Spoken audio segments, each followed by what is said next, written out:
I did a video where I broke down the new DLC that AEW Fight Forever just released. It's going for $6.99. Um, it's part of the season pass, I believe, as well, which is $25. We didn't sign up for this, and I'm making this video here during this segment in our live stream because I'm actually worried about the state of the game.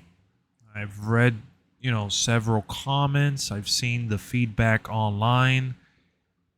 Universally, the community is just not thrilled with the approach that AEW Games and THQ have taken with the way the game has just been.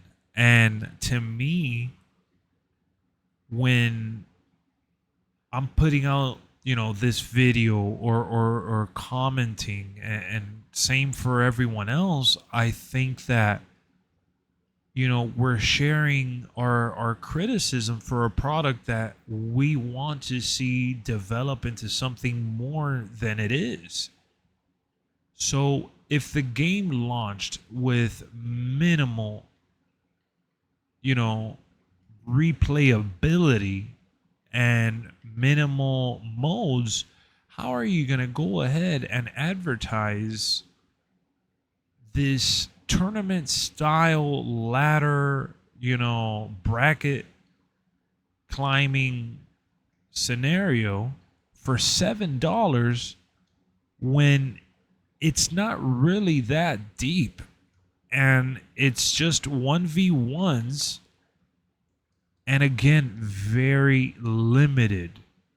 So to me, it's like our complaints and feedback has fallen on deaf ears, and it's sad because I justified the release of AEW Fight Forever. I defended AEW Fight Forever at launch despite being $60 and $80 depending on the edition you got.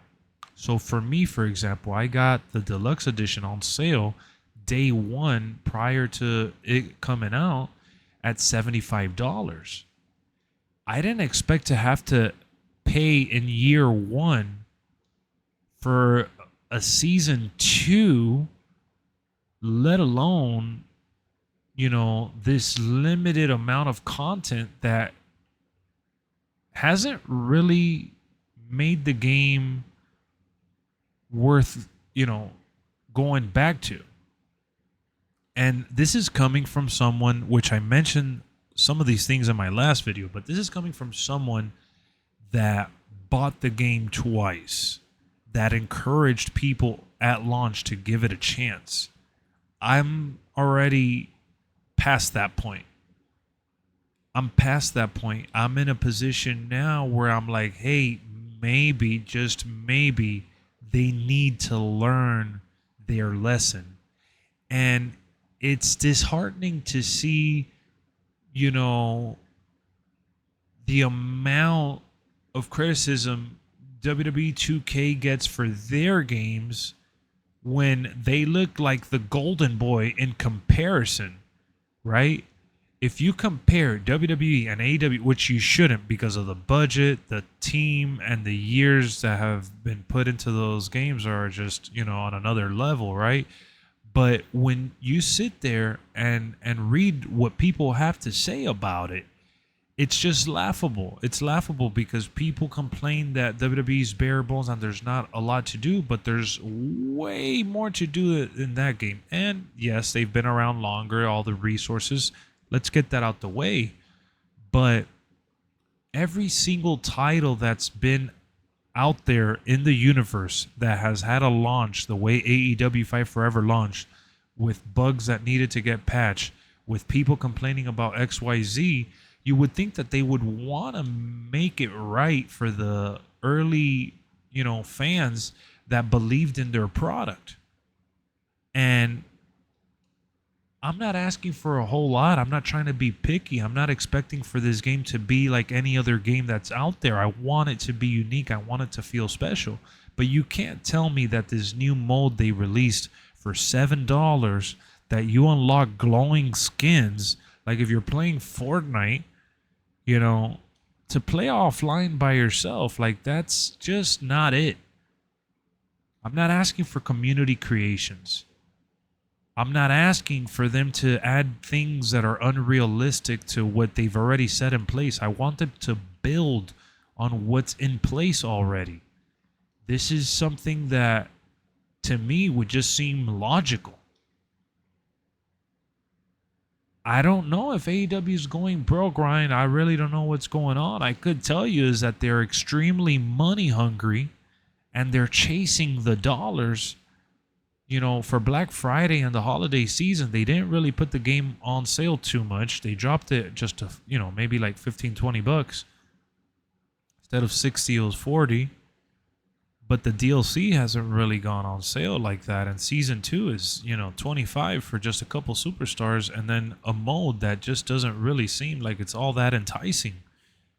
The concept of the game sounded beautiful. The concept of the mode seems fun. And it's not like this game needs to ultimately last, an eternity of time.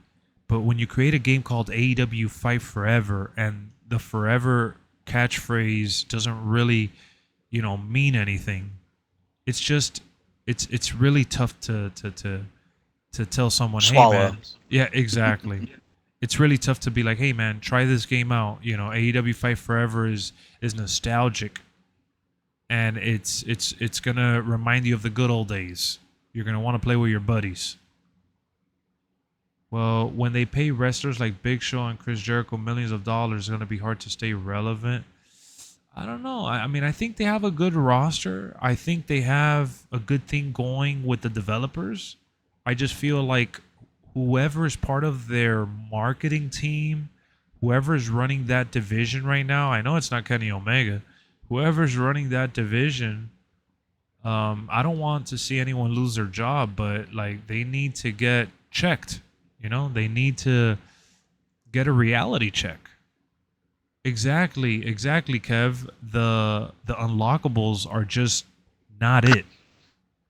So I wanted to talk about it on stream. I wanted to share, and elaborate more on my thoughts on it because it's really not yes or no, black or white. I'm like in the gray area. AEW Fight Forever is a game that I thoroughly enjoyed at launch and that I want to see myself going back to. But let's be real, Trout. They said that this game wasn't going to come out yearly. They said that this game would get updated consistently and become greater through their updates. So why haven't we seen that? Everything has been money, money, money, money, money. Yeah, they went to Skrilla, maybe because they're doing bad in sales, right? Funding the product. Yeah. Yeah. Maybe you're onto something. Maybe the project funding is really low and they're suffering and they're trying to find a way to add more, more fuel to keep going. But in my eyes, I'm like, dude, how are you going to keep going with these half-baked ideas? At this rate, we're not going to get another AEW Fight Forever, and we're not going to get that many more updates. What would it take for you guys to jump back into the game? What do you think, Trout? Just I don't know, honestly. I don't even know the answer to that one. I've talked to people that play on the Nintendo. They're saying that they can't even find a match. I tried playing on the Xbox. I struggle to find a match myself. Do they need to find another publisher? Do they need to find another developer for their next installment? Because right now it's looking kind of grim. And it makes me sad because I don't want to see them fail. I saw the interviews. I saw how excited everyone on the team was. I feel like, there's still something. They have to be falling under something for pushing out all these money grabs. Exactly, right? Something has to be going on that we really don't know about. Something has to be going on. It just doesn't seem right. There's not enough here to justify anything that we've seen so far, in my opinion. And the updates are kind of taking forever. Like, AEW forever. yeah, I know. Bad play on words. I was just thinking as I said it. I don't know. Guys, let me know in the comments section. What would you like to see in AEW Fight Forever? For you to turn that game back on? Or for you to buy the game in general? Because Kev says he hasn't even played it yet.